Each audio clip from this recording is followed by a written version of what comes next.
জামায়াতে ইসলামীর জনকল্যাণমুখী প্রস্তাবনাকে আমরা আন্তরিকভাবে স্বাগত জানাই। স্বাস্থ্যসেবা, শিক্ষা ও কর্মসংস্থানের ক্ষেত্রে জামায়াতে ইসলামীর উপস্থাপিত প্রস্তাবনা আজ জাতির জন্য আশার আলো জাগিয়েছে। স্বাস্থ্য খাতে বাজেট বৃদ্ধি, শিশু, নারী, প্রবীণদের জন্য বিনামূল্যে চিকিৎসা, প্রতিটি জেলায় বিশেষায়িত হাসপাতাল স্থাপন, এসবই প্রমাণ করে একটি বাস্তবভিত্তিক ও মানবিক রাষ্ট্রচিন্তা। মাতৃসেবা জোরদার করা এবং নারী বিশ্ববিদ্যালয় প্রতিষ্ঠার প্রস্তাব নারীর মর্যাদা ও অধিকার রক্ষায় একটি যুগান্তকারী পদক্ষেপ।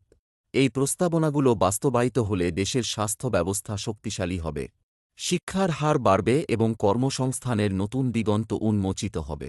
চিকিৎসা ব্যয় কমবে, বেকারত্ব হ্রাস পাবে এবং এগিয়ে যাবে ন্যায়ভিত্তিক কল্যাণ রাষ্ট্র গঠনের পথ। আমরা বিশ্বাস করি, জামায়াতে ইসলামী ক্ষমতায় গেলে এই ধরনের সময়োপযোগী ও জনস্বার্থকেন্দ্রিক পরিকল্পনার মাধ্যমেই জনগণের আস্থা অর্জন সম্ভব। দেশ ও জাতির বৃহত্তর কল্যাণে এমন দায়িত্বশীল ও নৈতিক রাজনৈতিক প্রস্তাবনা অব্যাহত থাকুক, এটাই আমাদের প্রত্যাশা।